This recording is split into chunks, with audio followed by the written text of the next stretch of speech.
Check. Take a walk. E for one, live in the building. My name is Clean Boss Portland Finest. You can find me on Instagram. And don't forget, check out E for one. It's the most requested channel. I've been neglecting my first love. A lot of cash. She been cheating on me out there with all these other cats. Okay.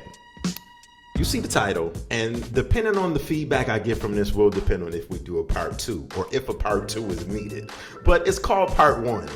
Yes, Jay-Z stole from Philly part 1. And a lot of y'all is out there like, what is this? What is he talking about?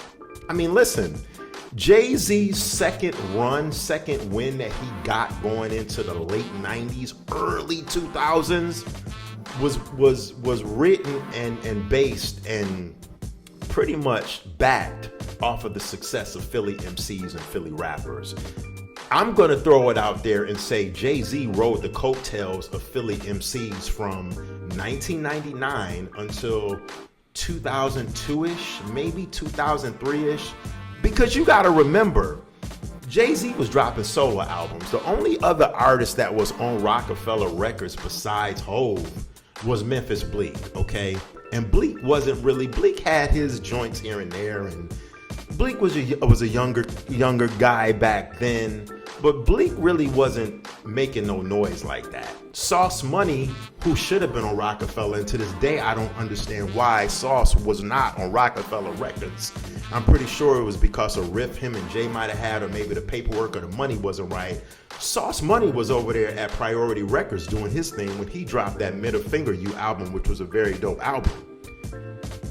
But Jay-Z had Philly MCs that took him to that next level as far as the company Roc-A-Fella Records. You can say it wasn't until Cameron, and like, I know y'all gonna correct me out there, but if my memory serves me correct, Purple Haze came out, 99, 2000? So really it was Philly and it was Cameron that saved Roc-A-Fella Records, because before then, it was just Jay. I mean, look, Beans came in there and just totally swept the rug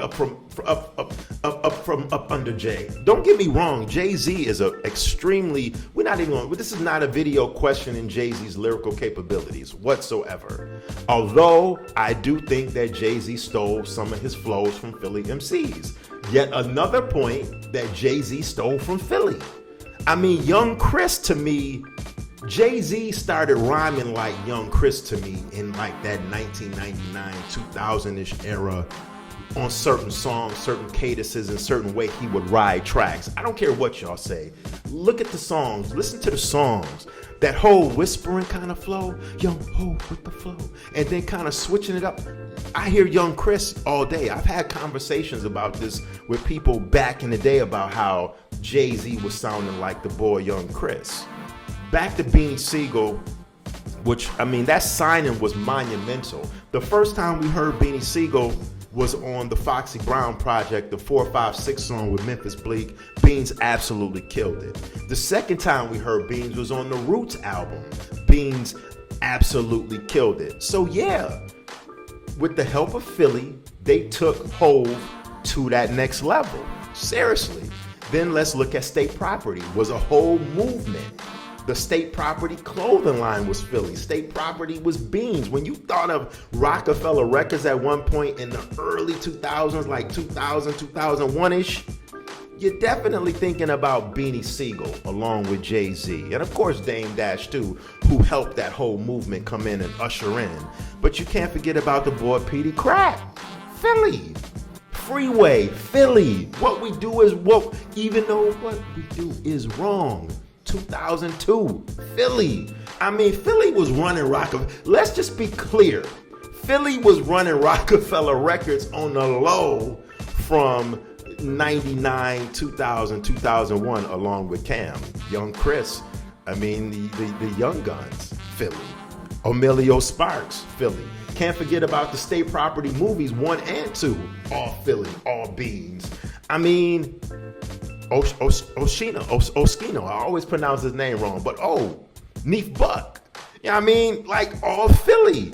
And just to prove my point even more, Non Brigade from Philly, originally came out with the track All I Know, which Jay-Z heard that song, took the beat from them, and even though Nam Brigade got royalties from that song and credit from that song, Jay-Z took that track, flipped it into All I Need on his Blueprint album.